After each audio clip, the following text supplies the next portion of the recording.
अस्सलाम वालेकुम नाज़रीन, मैं आप सबकी मेज़बान समीरा खान आप सबका इस्तकबाल करती हूँ HS1 न्यूज़ चैनल पर। आइए नजर डालते हैं आज की अहम खबरों पर। तेलंगाना के निजाम को बदलना है या नहीं बदलना है? जोर से बोलो, बदलना है या नहीं बदलना है? तो मेरे साथ दोनों हाथ उठाइए, परिवर्तन के संकल्प की मुट्ठी बींचिए और प्रचंड आवाज से बोलिए, भारत माता की, भारत माता की। मंच पर उपस्थित भारतीय जनता पार्टी के प्रदेश अध्यक्ष श्रीमान बंदी संजय कुमार जी, हमारे प्रभारी और राष्ट्रीय महासचिव श्री तरुण चुग जी, मेरे मित्र और केंद्र के पर्यटन और सांस्कृतिक मंत्री भाई किशन रेड्डी जी, भारतीय जनता पार्टी की राष्ट्रीय उपाध्यक्ष बहन DK अरुणा जी,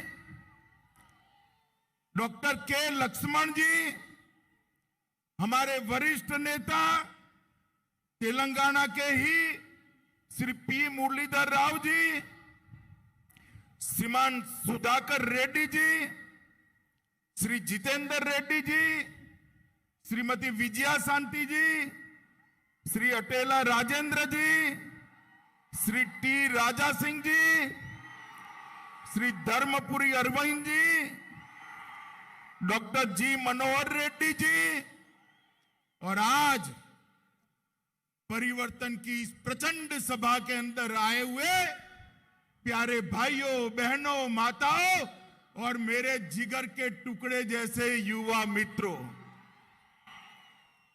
आज मैं कई दिनों से हमारी यात्रा को फॉलो कर रहा हूं। मैंने अभी पंडित संजय कुमार जी का भाषण सुना, मुझे लगा कि मुझे आने की कोई जरूरत नहीं है, KCR को हटाने के लिए संजय कुमार अकेला काफी है। भाइयों बहनों, ये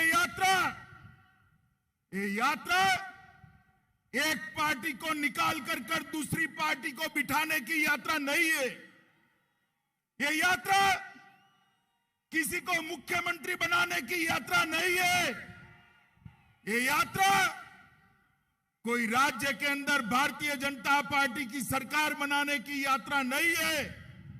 ये जो यात्रा है, ये तेलंगाना के दलित, आदिवासी, पिछड़ा वर्ग के लोग, किसान, महिला और युवा के कल्याण की यात्रा है।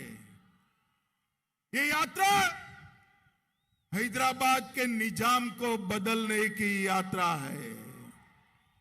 आप समझ रहे हैं ना मैं क्या कह रहा हूं? तेलंगाना में निजाम बदलना है या नहीं बदलना है? जोर से बोलिए, बदलना है या नहीं बदलना है? ये यात्रा उनको श्रद्धांजलि की यात्रा है जिन्होंने रजाकारों से अपने तेलंगाना राष्ट्र को मुक्त कराकर भारत मां के आंचल में लाने का काम किया था। ये यात्रा उनके खिलाफ है जो आज भी रजाकारों के प्रतिनिधि की गोदी में बैठे हैं, उनके खिलाफ। ये यात्रा उस मानसिकता के खिलाफ है जो परिवारवाद को चलाती है। मेरे बाद मेरा बेटा, बेटा न बने तो बेटी, ये बात लोकतंत्र के अंदर जो प्रस्तावित करना चाहते हैं, इसके खिलाफ ये यात्रा है। ये यात्रा अरबों खरबों का भ्रष्टाचार करने वाली TRS पार्टी को उखाड़ कर फेंकने की यात्रा है। ये यात्रा दलितों और आदिवासियों के साथ वादा खिलाफी करने वाली TRS पार्टी को उखाड़ फेंकने की यात्रा है। और ये यात्रा तेलंगाना विमोचना दिन को मनाने का वादा कर मजलिस के डर से डर जाने वाले मुख्यमंत्री चंद्रशेखर राव को उखाड़कर फेंकने की ये यात्रा है मित्रों। और इसीलिए मैं यात्रा के अंदर आया हूं। मैं जब यहां आया हूं तब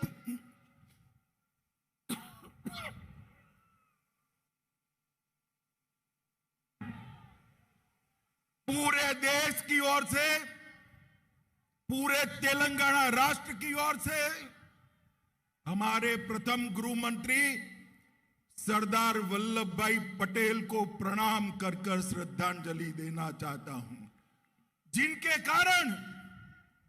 जिनके कारण आज ये राज्य, ये राष्ट्र भारत मां का अंग है। आज मैं स्वामी रामानंद तीर्थ, पंडित नरेंद्र, सुरावरम प्रताप रेड्डी, श्री दशरथी रंगाचार्य और पीवी नरसिम्हा राव को भी श्रद्धांजलि देना चाहता हूं।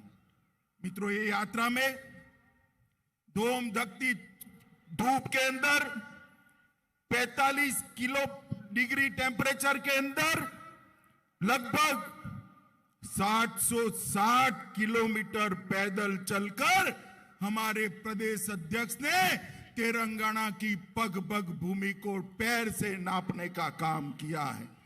और जब ये समाप्त होगी तब 2500 किलोमीटर की पैदल यात्रा समाप्त होगी। मित्रों, आज हमने इस प्रजा संग्राम यात्रा में भाग लेने के लिए एक मिस कॉल सबको देना है। मैं जोर से बोलता हूं, सभी लोग अपना मोबाइल निकालो, जरा मोबाइल निकालिए जिनके पास मोबाइल है। अरे यार निकालो, हाथ ऊपर करो जरा। निकाला सबने? मैं नंबर बोलूं? पक्का? 2 बार बोलूंगा। 6 3 5 9 1 1 9 1 1 9। अब दबाइए बटन। हो गया मिस कॉल। बंडी संजय कुमार को आपका समर्थन मिला है मित्रों। और ये लाखों जो मिस कॉल मिलते हैं वो हमारा हौसला बढ़ाते हैं। 2019 के चुनाव में तेलंगाना की जनता ने भारतीय जनता पार्टी को 4 सीट दी। 2 सीट हम बहुत नजदीकी मार्जिन से हारे हैं, मगर उसके बाद हैदराबाद नगर निगम का चुनाव हुआ हो, चाहे 2 उपचुनाव हुए हो, हर जगह पे आपने भारतीय जनता पार्टी को विजयी बनाने का काम किया है। मित्रों, आज मैं तेलंगाना की जनता को याद कराने आया हूं। यही चंद्रशेखर राव तेलंगाना की रचना के वक्त उन्होंने वादा किया था, निल्लू निधुलू नियमकालू। कुछ पूरा हुआ है क्या? अरे भाई जोर से बोलो, कुछ पूरा हुआ है क्या? कुछ पूरा हुआ है क्या? मैं आज आपको कहकर जाता हूं, मोदी जी के नेतृत्व में भारतीय जनता पार्टी की सरकार बनाइए। निल्लू निधुलू और नियमकालू का वादा हम पूरा करेंगे। भारतीय जनता पार्टी की राजनीति जल भी मिलेगा, पर्याप्त बजट भी मिलेगा और रोजगार भी युवाओं को मिलेगा। युवाओं ताली बजाइए जोर से। युवाओं को रोजगार केवल और केवल भारतीय जनता पार्टी दे सकती है। मित्रों, आज मैं याद कराने आया हूं, चंद्रशेखर राव जी, आप सचिवालय में, सेक्रेटरिएट में तो जाते नहीं है। युवाओं, इनको किसी तांत्रिक ने कहा है अगर सेक्रेटरिएट में गए तो सरकार चली जाएगी। ओ चंद्रशेखर राव जी, कान खोलकर सुन लो, सरकार जाने के लिए कोई तांत्रिक की जरूरत नहीं है। मेरा तेलंगाना का युवा आपकी सरकार को उखाड़ कर फेंक देने वाला है, क्योंकि आपने वादा किया था हर बेरोजगार को बेरोजगारी का भत्ता दिया जाएगा। युवाओं मिला है भत्ता? जरा बताइए, मिला है भाई? आपने कहा था किसानों का कर्ज 1 लाख रुपए तक माफ करेंगे। कोई किसानों का कर्ज माफ नहीं हुआ। हर जगह सुपर स्पेशलिटी अस्पताल बनाना था, कुछ नहीं बना है। आपने वादा किया था 2 बेडरूम का हाउस देंगे। अरे 2 बेडरूम छोड़ो, प्रधानमंत्री हाउसिंग योजना को भी आप जमीन पर नहीं। आपने कहा था दलित भाइयों के लिए 50,000 करोड़ का बजट देंगे। चंद्रशेखर राव जी, कहां है वो बजट? आज मेरे तेलंगाना के दलित भाई आपके वादे के लिए पूछ रहे हैं। हर एससी, हर एसटी को 3 एकड़ भूमि देनी थी। 3 एकड़ क्या, 30 सेंटीमीटर भूमि भी आपने नहीं दी है। आपका वादा आज आपको याद कराने के लिए मैं आया हूं। बीसी कल्याण के लिए, पिछड़ा वर्ग बैकवर्ड क्लास के लिए हर साल 1,000 करोड़ देना था। जरा 100 करोड़ भी दिया हो तो आप हिसाब किताब कल की प्रेस कॉन्फ्रेंस में करिएगा। शिक्षकों की भर्ती, प्राध्यापकों की भर्ती आप शायद भूल ही गए हैं। हैदराबाद में 4 सुपर स्पेशलिटी अस्पताल बनाना था, वो भी नहीं बने। उल्टा उस्मानिया और गांधी अस्पताल की हालत आपने खस्ता हालत कर दी। आपने कहा था 73वें संशोधन को लागू कर पंच सरपंच को अधिकार देंगे, मगर आपको लगता है कि पंच सरपंच का मतलब बेटा और बेटी होता है। आपने आपके बेटे और बेटी को अधिकार दिया, पंच सरपंच अधिकार देने से आप भूल गए हैं। मित्रों, इस तरह से वो एक भी वादा पूरा नहीं कर पाए। मैंने मेरे जीवन में 13 साल का था तब से सार्वजनिक जीवन में हूं। 57 साल हो गए। मेरे जीवन में इतनी निकम्मी और भ्रष्टाचारी सरकार मैंने मेरे जीवन में नहीं देखी है। मित्रों, ये निकम्मी और भ्रष्टाचारी सरकार है। तेलंगाना का युवा आगे आए, भारतीय जनता पार्टी के साथ जुड़े और उखाड़ कर फेंक दो इस सरकार को, तब जाकर आगे किसी को भी मालूम पड़ेगा वादा खिलाफी नहीं कर सकते। मित्रों, लोगों का ध्यान भटकाने के लिए सरकार बॉइल्ड चावल नहीं खरीदती है। चंद्रशेखर राव जी, पूरी दुनिया को आप उल्टा पुल्टा समझा लोगे क्या? तेलंगाना की जनता बहुत अच्छे से जानती है, नरेंद्र मोदी सरकार आने से पहले चावल का समर्थन मूल्य 1340 रुपये था। इसको बढ़ाकर मोदी सरकार ने 1940 रुपया किया है और 11 करोड़ छोटे किसानों को हर साल 6,000 रुपया दिया है। बॉइल्ड चावल का जहां तक सवाल है, मैं आपको नियम समझाने आया हूं। आप भारत सरकार को दोषी मत बनाइए। चाहे बाजरा हो, जुवार हो, का हो, रागी हो, गेहूं और चावल के अलावे जितने पेरिफेरल क्रॉप है वो राज्य सरकारें खरीदती। बॉइल्ड चावल को खरीदने की जिम्मेदारी भी आपकी है और आपको ऐसे नहीं बनता है। इस्तीफा दे दीजिए। भारतीय जनता पार्टी की सरकार बनेगी तब 1-1 किलो बॉइल्ड चावल हम किसानों का हमारी राज्य सरकार खरीदेगी। आप खरीदना नहीं चाहते हो और आरोप मोदी जी पर डालते हो। मोदी जी ने अनेक काम तेलंगाना के लिए किए हैं। मित्रों, ये सरकार मोदी जी की योजनाओं के नाम बदलने के अलावे कुछ नहीं कर दी। मोदी जी ने समग्र शिक्षा अभियान करा, उन्होंने वही योजना को मोदी जी के ही पैसे से मना उरू मना बड़ी कर आज उसका चेहरा बदलकर अपना फोटो चिपका कर, अपने बेटे का फोटो चिपका कर तेलंगाना के लोगों के सामने रखा है। क्या तेलंगाना के लोग नहीं जानते? वो जानते हैं। ये पैसा नरेंद्र मोदी जी ने भेजा है।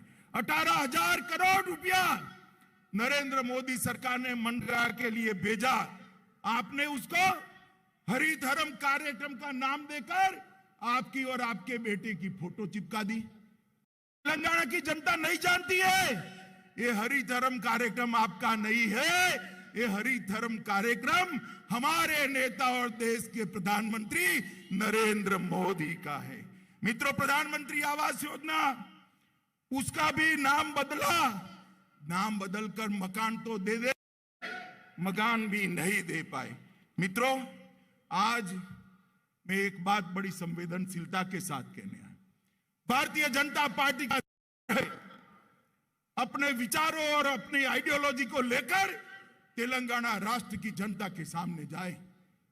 हमारे कार्यकर्ताओं की दिन दहाड़े हत्या हो रही है।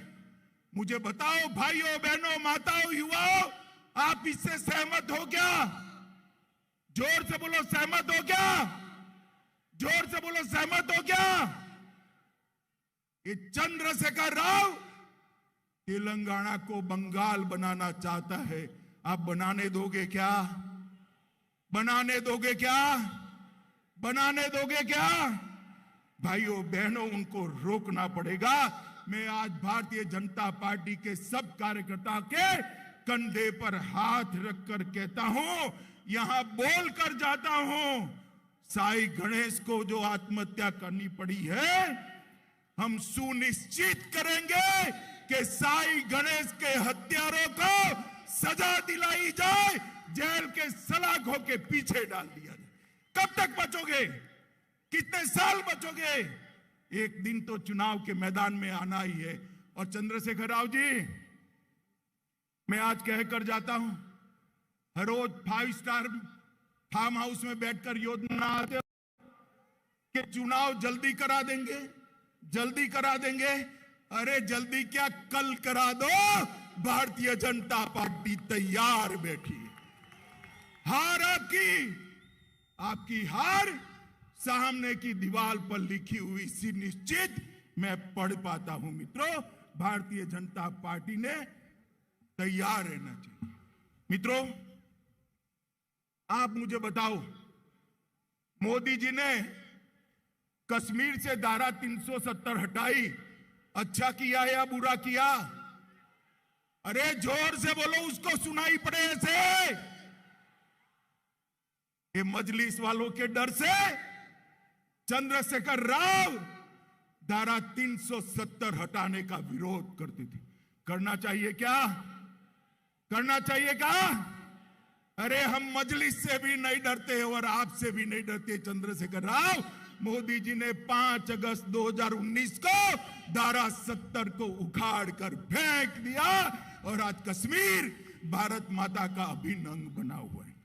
मुझे बताओ भाइयों बहनों, ये चंद्रशेखर राव ने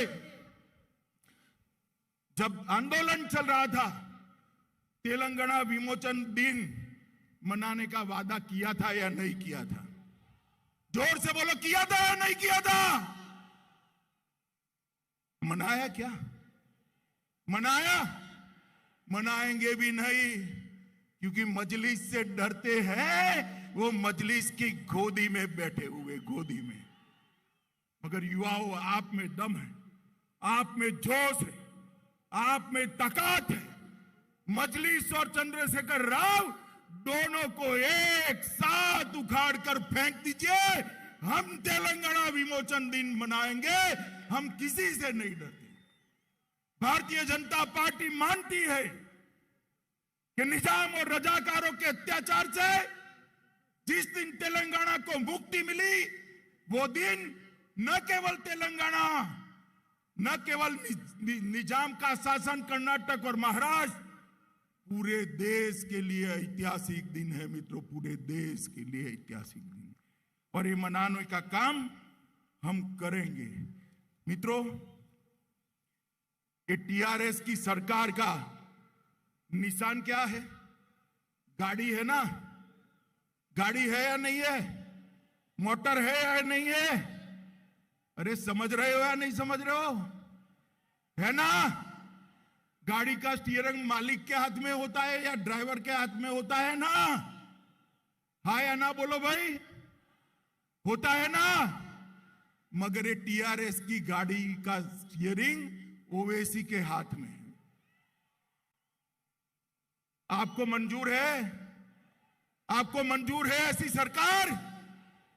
तो ये सरकार बदलने के लिए हमें संघर्ष यात्रा लेकर निकले हैं मित्रों। केसीआर ने पूरे राज्य को कर्ज में डुबा कर रखा है और कहते हैं कि हमें और कर्जा चाहिए। क्यों भाई? बेटे बेटी की भलाई के लिए न जाने कितने स्कैम आपने किए हैं, मगर आपका पेट अभी भी नहीं भरता है। मित्रों, मैं आपको बताने आया हूं, तेलंगाना सरकार ने ढेर सारी केंद्रीय योजनाओं को इंप्लीमेंट नहीं किया है। मोदी जी ने देश के 60 करोड़ गरीबों के लिए आयुष्मान भारत योजना की है, मगर तेलंगाना राज्य उसका 100% अमल नहीं करता है। मुझे बताओ, तेलंगाना राष्ट्र के आदिवासी गरीब बैकवर्ड क्लास के लोगों को 5 लाख तक का आयुष्मान भारत का स्वास्थ्य का फायदा मिलना चाहिए या नहीं मिलना चाहिए? जोर से बोलो। ये रोक कर बैठे। प्रधानमंत्री फसल बीमा योजना ये रोक कर बैठे। प्रधानमंत्री आयुष्मान भारत योजना ये रोक कर बैठे हैं। प्रधानमंत्री मातृवंदना योजना ये रोक कर बैठे हैं। प्रधानमंत्री अन्न कल्याण योजना, पूरा अनाज मोदी जी प्रति व्यक्ति प्रति माह 2 साल से 5 किलो अनाज मुफ्त में भेज रहे हैं और 5 किलो अनाज 2 रुपये में भेज रहे हैं। उसके पर अपना और अपने बेटे बेटी का फोटा लगा दिया है। वो समझते हैं कि तेलंगाना के लोग जानते हैं, मगर उनको मालूम नहीं है। आपको अब सब पहचान चुके हैं। चंद्रशेखर राव जी सिंचाई परियोजनाएं, पालामारू रंगारेड्डी लिफ्ट इरिगेशन योजना, डिंडी लिफ्ट सिंचाई, राजौली बांधा डाइवर्जन स्कीम, नट्टे पांडू प्रोजेक्ट, एक केंद्र ने मंजूर तो किए, मगर उनको कोई इंटरेस्ट नहीं है, क्योंकि इसमें उनको कॉन्ट्रैक्टर अपना नहीं रख पा रहे हैं, इसलिए इरिगेशन का काम नहीं करते। केंद्र सरकार ने हैदराबाद में एक साइंस सिटी दिया है, सिर्फ 25 एकड़ भूमि देनी है, मगर नहीं देते हैं। साइंस सिटी अटकी हुई है। वारंगल जिले में सैनिक स्कूल के लिए 2017 से केंद्र सरकार ने पत्र भेजा है, मगर सैनिक स्कूल नहीं करते हैं। मित्रों, फिर भी इतनी कठिनाइयों के बावजूद भी मोदी जी ने 8 साल में तेलंगाना के विकास के लिए 2,52,202 करोड़ रुपया दिया है। मैं फिर से बोलता हूं, 2,52,202 करोड़ रुपीस मोदी जी ने तेलंगाना के विकास के लिए। आप गुमराह मत करिए चंद्रशेखर राव जी, ये सूची में बंडी को देकर जाता हूं, कल वो प्रेस में ये पूरा लिस्ट आपको पढ़ने के लिए भेज देंगे। आने पाई का हिसाब है इसके अंदर, और मैं चैलेंज देकर जाता हूं, आपने क्या किया और हमने क्या दिया, इसका हिसाब तेलंगाना की जनता के सामने रखिएगा। रामागुंडम फर्टिलाइजर फैक्ट्री 6400 करोड़ रुपया मोदी जी ने दिया। राष्ट्रीय राजमार्गों को 5,000 किलोमीटर क्रॉस करा दिया। 4 लेन फ्लाईओवर 187 करोड़ रुपया दिया। लगभग 8,000 करोड़ से क्षेत्रीय रिंग रोड बनाया।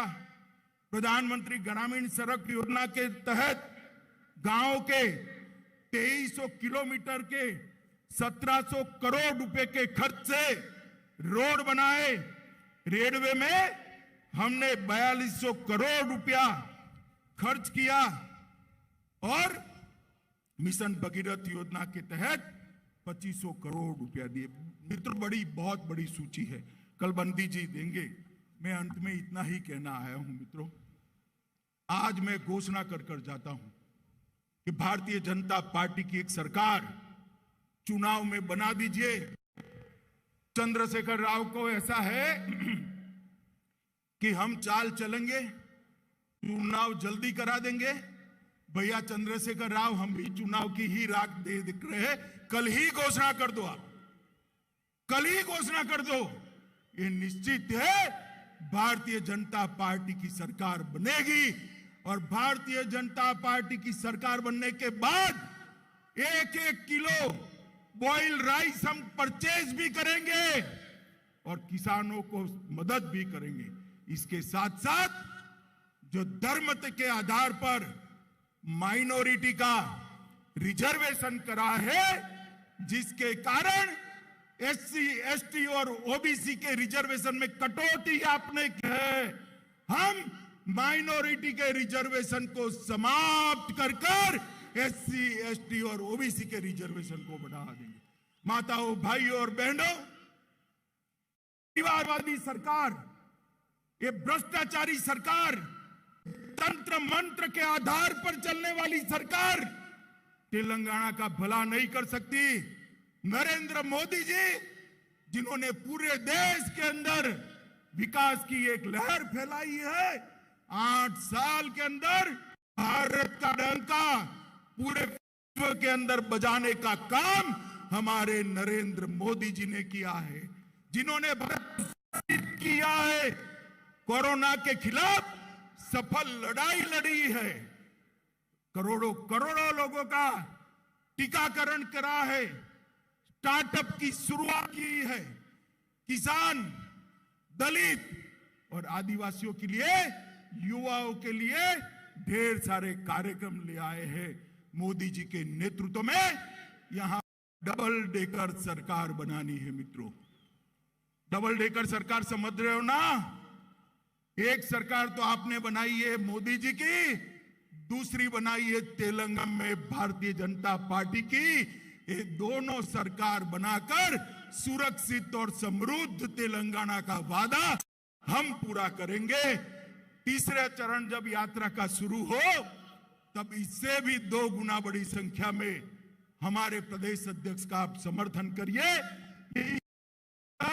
मैं मेरी बात को समाप्त करता हूं। मेरे साथ जल्दी चुनाव करते हुए चंद्रशेखर राव को डर लगे, इतनी बड़ी आवाज से भारत माता का नारा लगाना है। मेरे साथ दोनों हाथ खड़े करिए, अंत तक सभी लोग खड़े करें, दोनों हाथ उठाइए, परिवर्तन के संकल्प की मुट्ठी बींचे और प्रचंड आवाज से बोलिए, भारत माता की, भारत माता की, भारत माता की। वंदे वंदे वंदे